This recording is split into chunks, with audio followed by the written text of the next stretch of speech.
In this week's Parsha, we build the Mishkan, the tabernacle, and its utensils. That required quite a bit of wood, a certain type of wood, acacia wood, atzei shittim. The backstory of that wood is very interesting. The sages explain that the patriarch, Abraham, planted those trees in Israel.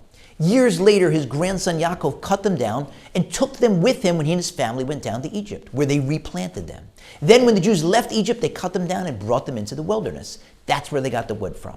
One commentator says that Yaakov gave the wood the name atzei shittim because he knew prophetically that the Jews were going to have a big problem in the future in a place called Shittim in the wilderness. Shittim is the place where many of the Jewish men were seduced by the Moabite women and convinced to engage in acts of immorality and idolatry. 24,000 members of the tribe of Shimon, including the leader of the tribe, were killed in a plague as a result. So Yaakov wanted them to get some extra protection. So he gave the wood the name Shittim to protect the Jews from what was going to later take place in the area called Shittim.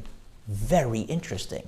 We can do things now, spiritually, do mitzvahs now that will offer protection to our children, our grandchildren, our descendants in the future. And who doesn't want to protect their children and their future descendants? But one second, I can't help but wonder, why did that commentator wait until now to tell us this beautiful explanation of the name of the Shittim wood? Why didn't he tell us a few weeks ago when we got the blueprints for the Mishkan? The Shittim wood was mentioned there. Wouldn't it have made sense to tell us the story of the name when we first heard about the wood rather than waiting until now? Maybe that commentator wanted to layer on another lesson, which is that ideas are wonderful, but they're just ideas. A blueprint is just a blueprint. It's a piece of paper until you build the building. So maybe he waited until now when the Mishkan was built to tell us it's great to have ideas, to think about this mitzvah you're going to do, and that act of kindness you're going to do, and that charity you're going to give. Do it. Don't let it just be an idea or a piece of paper that sits in a drawer and is forgotten. And a related story on this topic is the following.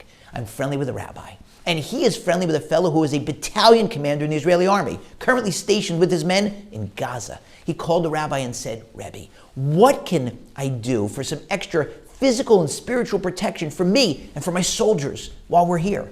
And the rabbi said to him, this Shabbos, when you sing the song Kari Bone, sing it with your men and tell them to sing it with extra intensity. He said, I'll do it, but Rebbe, why? What's the connection?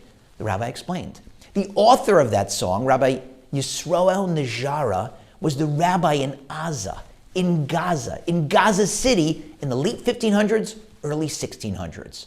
When you sing the words of his song in Gaza, where he was the rabbi, that'll create an impression up in heaven. That'll draw down some extra merit and protection for you and for your soldiers. And wouldn't you know it? If you look at the words of the song, you'll see something very interesting in the middle of the song.